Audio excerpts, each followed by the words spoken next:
What's going on, y'all? It's your boy, the Chosen G, aka Young Sprout, and we back at it again. This is the third episode of the Anime Purist podcast. Let's go.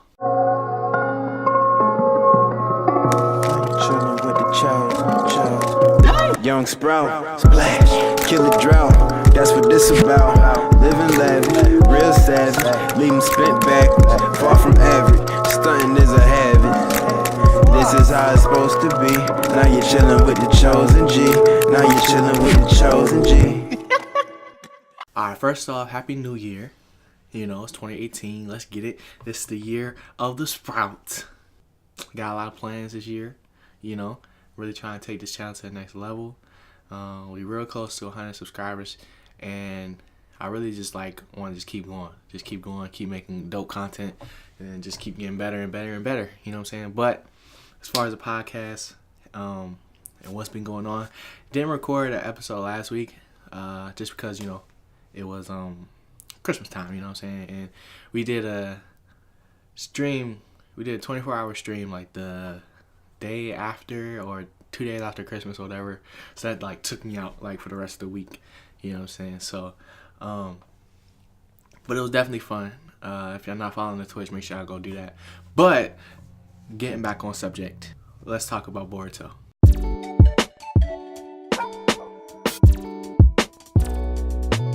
Alright, so it's been 2 weeks, so 2 episodes of Boruto that has came out. The first one, based off the last one, it was straight, it was a good episode. But you know, it wasn't oh my gosh, I can't believe this happened. You know what I'm saying? We got to see Asuma's daughter for the first time, you know what I'm saying, as a Chunin. It's pretty dope because she got his custom kunai. She uses that, you know what I'm saying, and uses all the juices and stuff. And basically, the episode was just about, you know, Team 7, which is the original Team 7, but not the original Team 7. So first it was Team 3, right? So everybody got their team and their assignments, and everybody know who's on their team now and who's not. And they don't know who's their sensei. I think no, they do know who's their sensei. So they know who their sensei is and stuff like that. So you know, you got the classic Jones, the Ino Seiko Chow or something like that. I forgot what it's called, but you know how they got Ino, Shikamaru, and Choji, their family. So they got their 3 kids in one team, and then now you got Team 3, quote unquote Team 3, which is Sarada, Mitsuke, and Boruto. Then the main team, so they're basically Naruto, Sakura, and Sasuke again.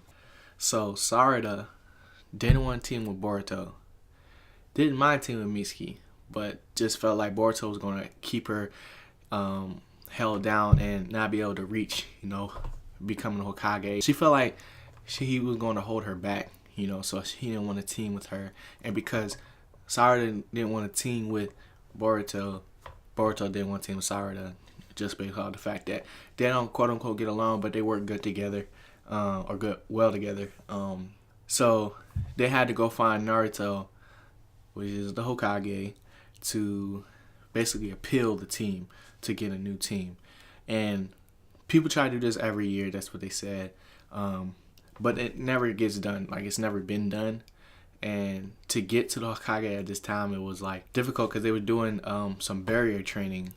Naruto was basically training the Jonin, I believe the Jonin, to become a new barrier squad, I guess, just in case of attack, because they know of attack that is coming, you know, with Shin, the remnants, so the different remnants of Kage, that Sasuke's been, you know, traveling around the world, trying to find and trying to you know, keep the village safe without actually being there.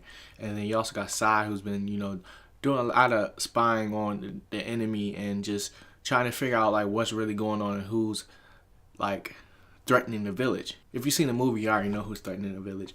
But they're doing training right now to basically, in case that there is a huge enemy, say if it was a Jinchuriki or something like that, something crazy where they need to put up a barrier, it needs to be strong enough to withstand the Nine Tails. So if they can, you know, keep the barrier within Naruto, and basically keep the barrier within anybody else. You know what I'm saying? That's not like that could be close to what Naruto is. And basically Naruto's not even breaking a sweat. Like nobody's able to really keep him within the barrier, and he's keep trying to help them train to do that. So Sarada, Boruto, and Mitsuke are trying to find them. Mitsuke doesn't want a new team. You know, he's just happy that he's with Boruto. That right there will help carry into the next episode, which is all about Mitsuke.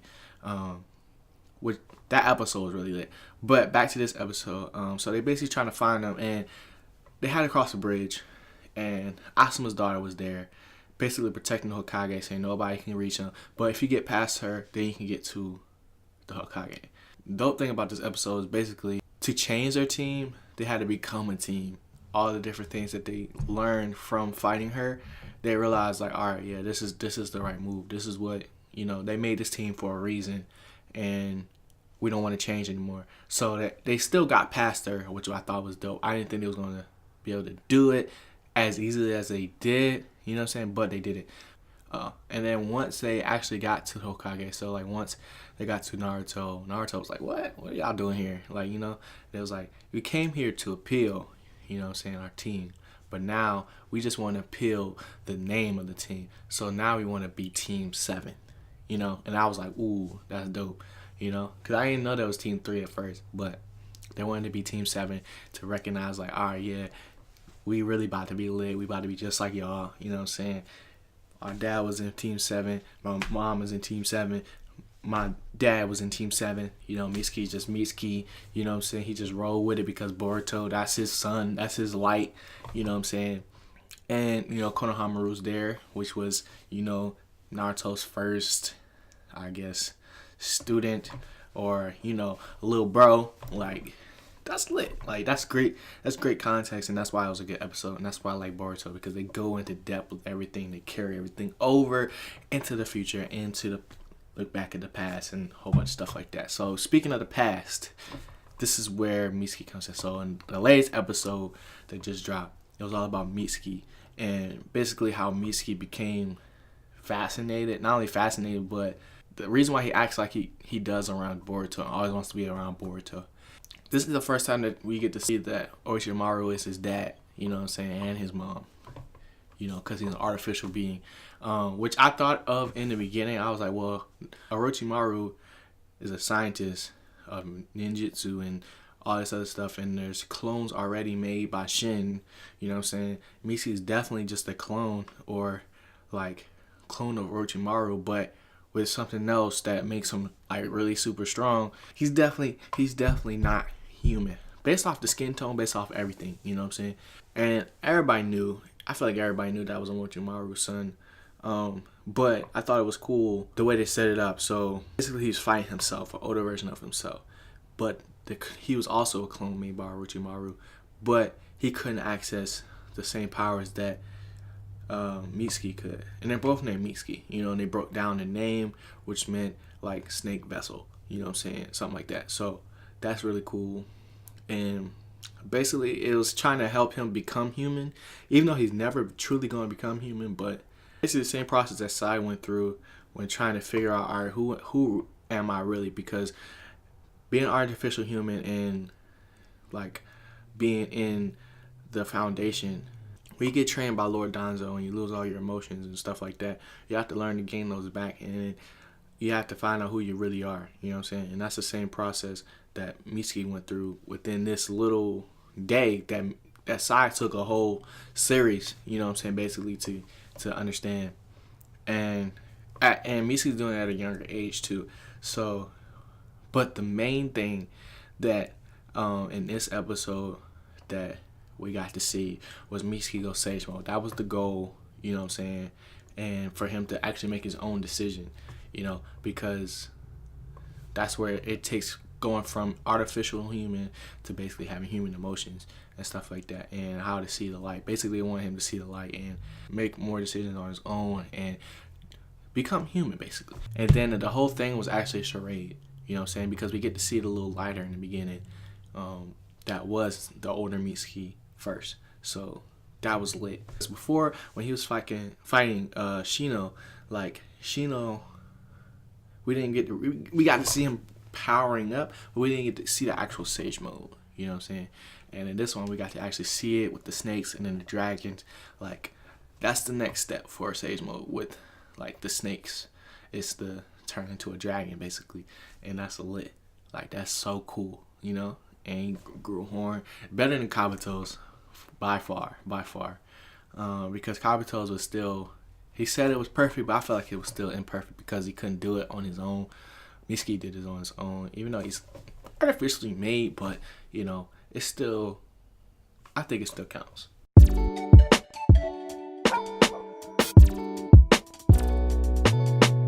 Dragon Ball Super, man.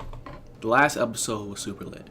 It reminded me of old Power Rangers episode. Because you know how they always fight the big villain at the end. And then they hit him with a beam. And then it gets blown up, you know.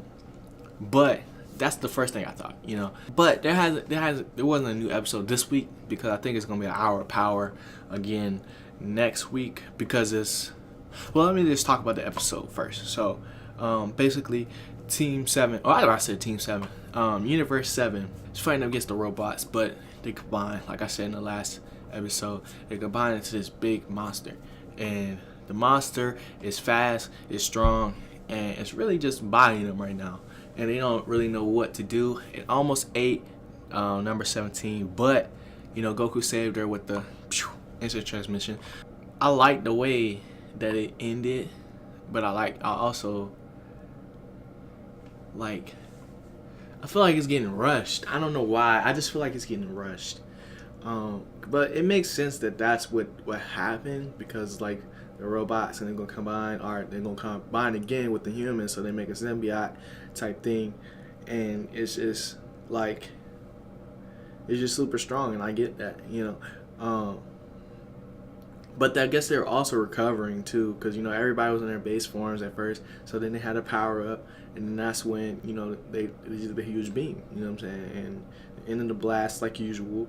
But it was just something about, like, Android 18 sacrificing herself for 17, and then 17 bodying the big jump by hitting him in the forehead, which cracked his little skull thing. Which reminded me of, you know, just like Janemba and like how Frieza had that thing, and it's like it was obvious that was like probably the weak point, kind of like how in Naruto Sasuke when he goes Susanoo, it's not a weak point, but like where he sits in the Susanoo when it's like full Susanoo, like perfect Susanoo, whatever, he sits in that little metal thing, you know what I'm saying, that little piece at the top of the helmet. So it makes sense. The monster, he was cool, you know. He ended up trying to eat people. I didn't think that was really, like, because I thought you couldn't, like, kill people or whatever. But, and then they disintegrated him too, which had me thinking, like, oh, I guess they're machines, so it doesn't really matter. But yeah, I mean, I don't remember if they actually, like, all came back at the end. But we got to see, like, the machine, which was the, you know, god of destruction. He was actually a little person inside of the robot, which was dope. I thought that was really dope. Just because that was like a cool thing to add in there, you know what I'm saying? Kind of like brought me back to how, you know, Mutant Ninja Turtles, they had the Craig and stuff like that, and they was inside the robots. And I don't know, I just thought it was dope. I'm really excited for this next episode because it's finally time, man. It's finally time for Jiren and the boys to fight Universe 7. It's just them left. It's 10 minutes left in the whole fight. So, and obviously this is not the end. It can't be the end. Just this fight and all the universe. Something's gonna happen where they're gonna have to join forces, basically, and then all the universe is gonna come back somehow, some way. I know it for sure, but I just don't know how it's gonna happen. But I'm really excited because it's an hour. It's an hour of new Dragon Ball Super. And it's the final fights, bruh. Like, it might not be the final fight with Jiren and Goku, but they about to fight, and it's about to be super real. I think Gohan is gonna go out first. Maybe not. Maybe 17 go out first because he almost went out last time. Frieza's finally starting to do something, and I thought that was dope because it's like everybody was working together, you know. And I really just want to see Frieza fight. That's the only person I really want to see right now because we haven't seen everybody else, you know. I just want to see Frieza put in some work, and that's it. So I'm really excited for it. And yeah, if you haven't already, make sure you slap that like button. Let me know down below, what y'all think about like these episodes so far, and what you think is gonna happen. I love to hear y'all theories.